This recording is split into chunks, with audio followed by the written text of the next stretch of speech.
Shalom jemaat Tuhan dimanapun saudara berada, senang sekali saya Jessica Abraham bisa kembali mengajak saudara untuk merenungkan firman Tuhan di hari ini. Dimanapun saudara mengikuti ibadah ini, meskipun secara online, kita perlu yakin bahwa kalau hati saudara terbuka, Tuhan hadir dan Dia mau menjamah setiap dari kita.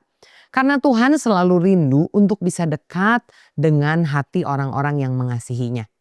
Hari ini kita akan sama-sama merenungkan kebenaran firman yang saya beri judul Penyembah yang Dikehendaki Tuhan. Nah, tentu sebagai orang Kristen kita tidak asing lagi dengan istilah kata penyembahan. Mungkin terlintas di pikiran kita, oh penyembahan itu adalah lagu yang kita naikkan, atau tangan yang ditepuk, atau tangan yang diangkat terbuka ke sorga, dan ekspresi yang lainnya. Tapi ternyata sebelum kita melakukan hal-hal yang baik tersebut, Tuhan pertama-tama menginginkan kita pribadi yang memberikan penyembahan tersebut. Dalam Yohanes 4 ayat 23 sampai 24 firman Tuhan berkata, "Tetapi saatnya akan datang dan sudah tiba sekarang bahwa penyembah-penyembah benar akan menyembah Bapa dalam roh dan kebenaran, sebab Bapa menghendaki penyembah-penyembah demikian. Allah itu roh dan barang siapa menyembah Dia harus menyembahnya dalam roh dan kebenaran." Amin.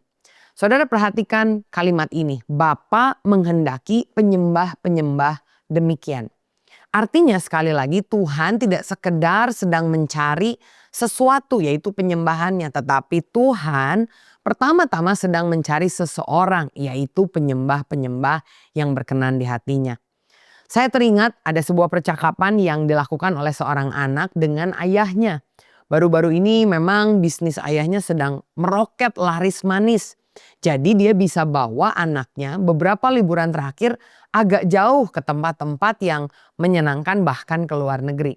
Lalu ayahnya tanya, "Nak, kamu kan kemarin sudah liburan, paling senang liburan kemana?" Pikir ayahnya, oh pasti dijawab, mungkin waktu kita pergi tamasya ke Bali atau mungkin karena sempat ke Singapura juga main di Universal Studio. Wah, dia pikir akan menyebutkan tempat-tempat itu, tempat yang mewah, yang menyenangkan, yang jauh, yang mahal. Tapi ternyata anak ini menjawab, "Aku paling senang waktu kita kemah di gunung. Ingat gak waktu gak ada sinyalnya?" katanya. Ayahnya kaget. Karena iya memang waktu di gunung itu bagi ayahnya ini adalah sebuah waktu yang cukup menegangkan. Karena dia tidak punya sinyal, dia tidak bisa update kerjaan. Tetapi ternyata waktu di sana justru anaknya senang. Waktu saat itu ternyata bisnisnya sedang tidak baik. Jadi dia pergi untuk berkemah, bawa makanan sendiri, bawa mie instan. Dan di situ ternyata walaupun suasananya sederhana tapi anaknya menyukai hal itu. Anaknya bilang, "Ayah inget gak waktu itu papa tuh gak pegang HP, gak sibuk kerja, gak terganggu apapun. Kita bisa masak, kita bisa ketawa-ketawa, bahkan kita bisa cerita-cerita sampai malam lihat ada bintang-bintang." Ternyata yang dirindukan oleh anak tersebut bukan hotel mewah, tempat yang jauh, tetapi kedekatan, hubungan yang indah dengan ayahnya. Nah, seringkali tanpa kita sadari itulah yang sebetulnya Tuhan sedang rindukan dari kita. Bukan sekedar aktivitas rohani, pelayanan, atau ibadah yang rutin. Tapi Allah rindu untuk dekat dengan setiap hati kita. Inilah mengapa di kitab Para Rasul pasal yang ke-15 ayat yang ke-16 Tuhan berkata, "Aku akan kembali dan membangunkan kembali pondok Daud yang telah roboh. Dan reruntuhannya aku akan kubangun kembali dan kuteguhkan." Saudara, dalam sejarah Alkitab kita tahu bahwa ada beberapa tempat yang sengaja didirikan untuk melakukan penyembahan kepada Tuhan. Yang pertama contohnya tabernakel Musa yang dibuat ketika mereka ada di padang gurun. Kemudian yang kedua juga Bait Salomo yang dibuat di puncak kejayaan orang Israel. Tapi yang menarik ternyata Allah rindu untuk mengembalikan bukan sekedar tabernakel Musa atau Bait Salomo, tetapi pondok Daud. Kenapa? Karena ternyata yang Tuhan cari bukan sekedar penyembahannya, tetapi Tuhan juga merindukan penyembahnya. Bukan masalah tempat, masalah sistem ibadah yang sempurna, tetapi hati yang benar itu pertama-tama yang Tuhan cari. Nah, inilah mengapa saya percaya ketika Tuhan berkata, Bapa menghendaki penyembah-penyembah yang benar, yang menyembah Bapa dalam roh, sebagai poin yang pertama. Kita perlu tahu bahwa Tuhan sedang mencari orang yang saat menyembah fokusnya itu pada relasi, bukan sekedar pada ritual. Sama seperti bangunan yang dibangun dalam sejarah perjanjian lama untuk melakukan penyembahan. Kita lihat yang pertama, tabernakel Musa itu dibuat dengan rumit, penuh aturan, sangat presisi, sangat detail, bahkan diawasi agar semua bisa dilakukan dengan tepat. Tidak boleh ada yang salah. Karena saat itu yang diajarkan adalah tentang kekudusan Allah. Akibatnya ketika orang datang mereka kagum kepada Tuhan, tapi tentu ada rasa takut. Karena Allah yang kudus ketika dihampiri dengan orang yang tidak menjaga kekudusan ini bisa berbahaya sekali. Kita ingat imam besar kalau masuk ke dalam tabernakel ya, ke dalam hadirat Tuhan ini perlu memberikan korban untuk dirinya sendiri, bahkan hanya dilakukan 1 tahun sekali. Bahkan ketika masuk kakinya harus diikat sehingga amit-amit kalau sampai mati di dalam tidak bisa ada yang ambil, hanya bisa ditarik keluar. Yang kedua kita lihat bait Salomo. Ini besar, megah, luar biasa, spektakuler. Kalau memberikan korban persembahan di bait Salomo ini bukan hanya 1-2 ekor tapi banyak sekali yang diberikan. Akibatnya orang-orang yang mengunjungi bait Salomo ini merasa kagum untuk datang. Tapi seringkali kekaguman ini bukan hanya sekedar untuk Tuhan, tapi kepada bangunannya, kepada sistemnya, kepada banyaknya persembahan, kepada apa yang Salomo kerjakan. Tapi kedua hal ini beda dengan Pondok Daud. Pondok Daud itu sederhana, tidak megah, tidak rumit, hanya sebuah tenda berisi tabut perjanjian. Tapi ada satu hal yang begitu luar biasa, yaitu hadirat Tuhan di sana yang menjadi fokus. Dan penyembahan yang tercipta di Pondok Daud adalah penyembahan yang muncul dari hati seorang penyembah yang cinta kepada Tuhan. Ketika membuat Pondok Daud, Daud tidak membuat karena takut atau karena sekedar membuat karena ada aturan. Bahkan dia tidak berkewajiban untuk membuat hal itu. Dia juga ketika membuat ini bukan untuk kemewahan dirinya, tapi karena cinta relasinya dengan Tuhan. Saudara, izinkan saya bertanya dengan jujur. Selama ini kalau kita datang untuk beribadah kepada Tuhan, apakah karena relasi ataukah karena ritual, rutinitas?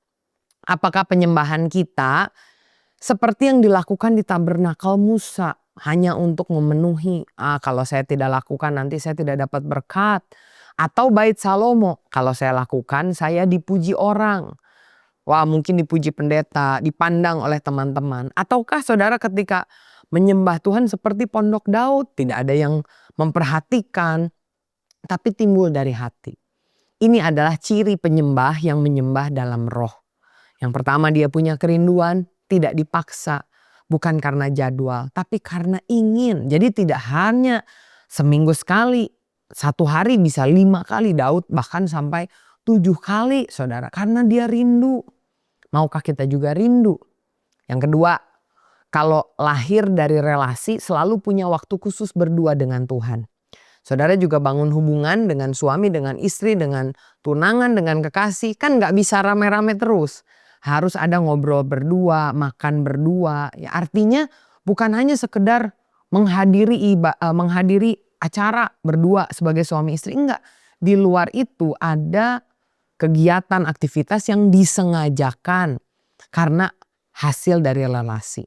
Selama ini kalau saudara doa, apakah karena sebelum makan doa 3 kali, kalau makannya 5 kali doa 5 kali, kalau mau tidur baru doa. Ataukah di sela-sela saudara sedang naik motor, sedang bekerja, saudara tiba-tiba rindu untuk berdoa di hadapan Tuhan. Nggak harus yang sejam, 5 menit, 3 menit, yang penting di mana kita berada kita betul-betul merindukan Tuhan. Yang ketiga, bisakah kita berbicara sama Tuhan tanpa agenda? Ataukah kita baru bisa berbicara, baru bisa ngobrol, baru bisa doa ketika ada daftar permintaan? Bisakah ketika minta sama Tuhan kita tidak bawa sejumlah apa yang kita mau dia kerjakan? Tuhan, aku minta pekerjaan, jodoh, dibukakan pintu, aku minta kesembuhan dan lain-lain. Begitu permintaannya ini hilang, saudara tidak tahu lagi mau bicara apa sama Tuhan. Maukah saudara belajar untuk datang di hadirat Tuhan, cuman bilang, Tuhan, aku cuman mau berterima kasih, aku cuman mau bersama dengan Engkau. Saudara nyanyikan pujian penyembahan, lahir dari hati tanpa ingin apapun juga. Yang keempat, mampukah kita mendengar suara Tuhan? Artinya, seringkali kalau kita doa, sudah selesai kita ngomong langsung amin selesai. Tapi maukah saudara nggak cepet-cepet beres? Sekedar amin langsung melanjutkan hari kita. Tapi maukah saudara duduk diam di hadirat Tuhan? Bukan tidur ya. Jadi saudara duduk diam di hadirat Tuhan, menikmati Tuhan, membayangkan kembali apa yang Tuhan sudah berikan. Dan maukah saudara memberi yang terbaik, bukan sisa waktu, sisa tenaga, udah malam. Kadang-kadang aduh Tuhan gak bisa lagi, mau tidur, udah besok ada acara. Jadi hanya sisa yang kita berikan. Kalau ini berbicara soal relasi, maka kita tidak akan menyisakan, tapi kita akan menyisihkan. Di pagi hari saat kita bangun, kita tidak terburu-buru, kita bisa memuji menyembah Tuhan karena bukan sekedar ritual, tapi kita mau bangun relasi. Ingat, kalau hubungan kita dengan Tuhan hanya aktif saat kita butuh sesuatu, itu bukan relasi, itu namanya transaksi. Dan dalam hubungan dengan Tuhan yang baik bukan transaksional tapi relasional. Yang kedua saya lihat ketika Tuhan berkata Bapa mengendaki penyembah-penyembah yang benar yang menyembah Bapa dalam kebenaran. Ternyata ini artinya Tuhan sedang mencari penyembah-penyembah yang bukan hanya fokus pada relasi, bukan sekedar ritual tapi juga berfokus pada presence, kehadiran, bukan performance atau pertunjukan. Kebenaran ini berarti kita betul-betul mengenal firman Tuhan. Hidup sesuai firman, menghargai apa yang Tuhan suka. Bukan sekedar apa yang kita suka. Kalau kita mau masak untuk orang yang kita sukai, kan walaupun kita gak suka pete, ya kita buatkan pete kalau dia suka. Kalau orangnya suka duren tapi kita gak suka duren, ya udah kita memberikan duren buat dia, buat menyenangkan dia. Nah seringkali kalau kita ibadah, kalau kita melayani, ya kadang-kadang kita bilang, lagunya kurang cocok nih sama selera saya. Wah saya merasa gak tersentuh, khotbahnya kayak bukan untuk saya, ibadahnya kurang enak. Saudara, fokus ibadah kita harusnya apakah Tuhan berkenan dengan lagu yang saya nyanyikan, dengan sikap hati yang saya berikan. Apakah Tuhan berkenan atau tidak? Nah kita ingat kisah Daud saat dia satu kali mau memindahkan tabut Tuhan ke Yerusalem.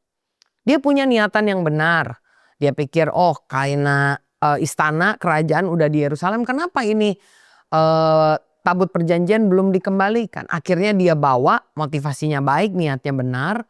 Dia bawa tapi dia melakukan kesalahan fatal. Karena di 2 Samuel pasal 6, Daud lupa bahwa di kitab ulangan dicatat tabut perjanjian hanya boleh ditandu dibawa oleh imam. Mereka juga harus mendedikasikan dirinya, menyucikan dirinya. Tapi Daud dia taruh tabut perjanjian di atas kereta, ditarik oleh binatang. Sehingga ketika jalan itu kan jalannya bukan beraspal seperti sekarang berbatu. Satu kali mau jatuh.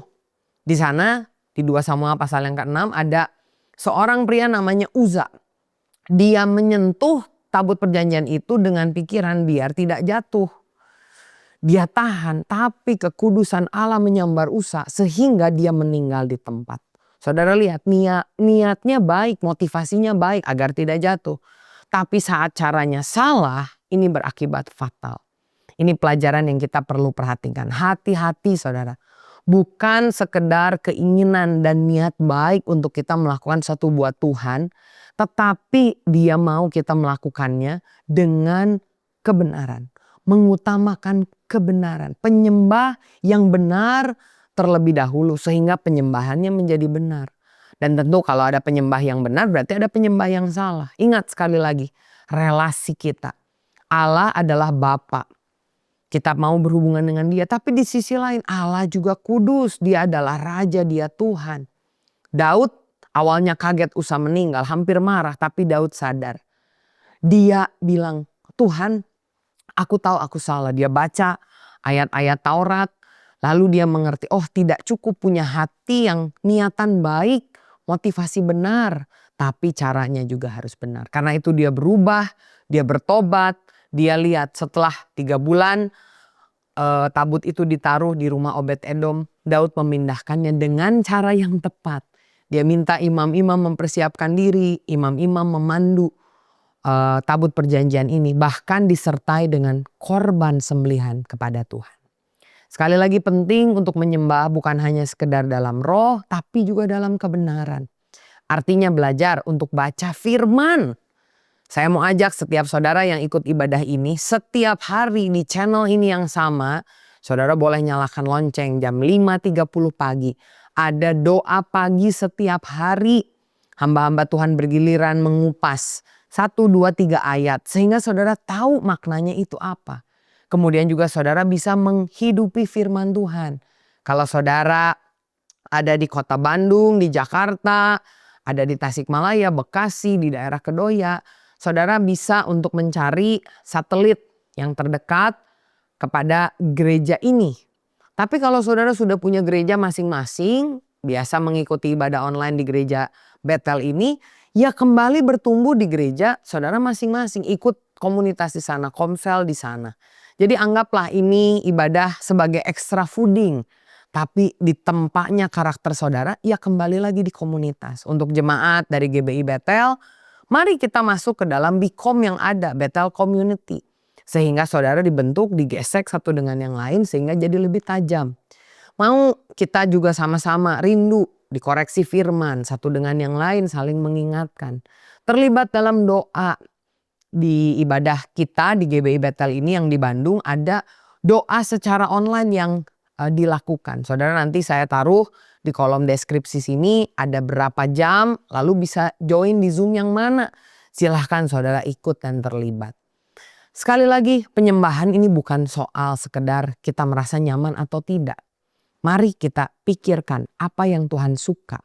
Nah, buat yang masih ibadah online, tidak pernah ibadah onsite, saya tantang hadir kembali onsite karena Tuhan tidak mau sekedar kita mendengar firman tapi tidak bertemu dengan orang-orang. Tapi kalau terbatas hanya bisa di online, tanyakan diri kita. Apakah saya benar-benar hadir ataukah saya hanya menyalakan TV, laptop, HP ya, bukan mengikuti ibadah tapi cuman nonton pun tidak, sambil scrolling, sambil kerja, sambil melakukan hal yang lain. Atau apakah kita ikut dari awal, hati kita terbuka, kita rindu untuk diubah. Hari ini mari belajar. Penyembahan adalah tentang apakah Tuhan berkenan atau tidak. Bukan sekedar tentang nyamannya kita. Karena itu berikanlah sesuai dengan apa yang benar menurut firman Tuhan. Apa yang Tuhan mau. Pada akhirnya ketika kita menyembah dalam roh dan kebenaran, penyembahan ini akan mengalir dalam hidup kita. Ingat saudara, public worship flows from private intimacy. Penyembahan di depan publik itu mengalir dari keintiman pribadi. Tidak mungkin ada api di depan orang-orang di publik, misalnya saat saudara melayani, kalau tidak ada api di dalam kehidupan pribadi. Karena itu mari menyembah dalam roh dan kebenaran. Saya lihat ternyata di Kisah Para Rasul pasal yang ke-15 ayat 16-18 berkata demikian. Kemudian aku akan kembali dan membangunkan kembali pondok Daud yang telah roboh. Dan reruntuhannya akan kubangun kembali dan akan kuteguhkan. Supaya semua orang lain mencari Tuhan dan segala bangsa yang tidak mengenal Allah yang kusebut milikku. Demikianlah firman Tuhan yang melakukannya semua ini. Yang telah diketahui dari sejak semula. Ini alasan kenapa Tuhan mau membangun kembali pondok Daud. Karena ternyata dari penyembah yang benar, lahir penyembahan yang benar. Ketika kita menyembah Tuhan, hati Tuhan jadi hati kita. Artinya kita jadi mengasihi, kita mau merindukan jiwa-jiwa. Dan lihat saudara, ketika pondok Daud dipulihkan, penyembahan dipulihkan, jiwa-jiwa akan datang. Artinya saat kita menyembah Tuhan, Bukan hanya kita jadi mengasihi Tuhan, mengasihi diri sendiri, tapi mengalir dengan kita mengasihi sesama. Kita jadi peduli, kita jadi berdampak sama seperti Tuhan Yesus. Karena siapa yang kita sembah, kita akan menjadi siapa yang kita sembah tersebut. Ingat sekali lagi, Tuhan tidak sekedar mencari dia yang paling berbakat, yang paling aktif, yang paling terlihat. Tetapi pertama-tama Tuhan sedang mencari penyembah-penyembah yang benar. Yang berfokus pada relasi bukan ritual. Fokus pada hadirat Tuhan, bukan sekedar pertunjukan. Dan yang terakhir, ketika kita menyembah dengan hati yang tulus, relasi dalam kebenaran, ternyata penyembahan ini akan berdampak buat diri kita untuk mengasihi orang di sekitar kita. Sehingga banyak jiwa yang dimenangkan buat Tuhan. Saya berdoa kiranya setiap dari kita ditemukan menjadi penyembah-penyembah yang benar. Yang menyembah Tuhan dalam roh dan kebenaran. Amin. Mari kita sama-sama tutup ibadah ini di dalam doa. Saya rindu untuk mengajak saudara berdoa. Terima kasih Tuhan, hari ini kami diingatkan sekali lagi bahwa Tuhan tidak sekedar mencari penyembahan kami, sesuatu yang kami lakukan, tapi Tuhan mencari kami penyembah-penyembah yang benar. Biarlah dalam hati ini mengalir penyembahan dari penyembah sikap hidup yang benar. Kami menyembah karena antusias dalam relasi kami. Dan kami juga menyembah dalam kebenaran. Kami terus merenungkan firman-Mu. Dan biarlah Tuhan apa yang kami lakukan ini bukan sekedar untuk perform tapi untuk memuliakan Tuhan. Dan kami rindu banyak jiwa-jiwa juga mengalami Tuhan dengan luar biasa dari apa yang kami lakukan. Materaikanlah firman-Mu Tuhan untuk setiap kami dan biarlah berkat Allah mengalir dalam hidup kami. Jemaat, terima dengan iman berkat dari Allah. Kasih sayang dari Tuhan Yesus dan persekutuan dengan Roh Kudus menyertai kita mulai dari hari ini sampai selama-lamanya. Hanya di dalam nama Tuhan Yesus Kristus kami berdoa dan mengucap syukur. Haleluya. Amin. Tetap semangat, Tuhan Yesus memberkati.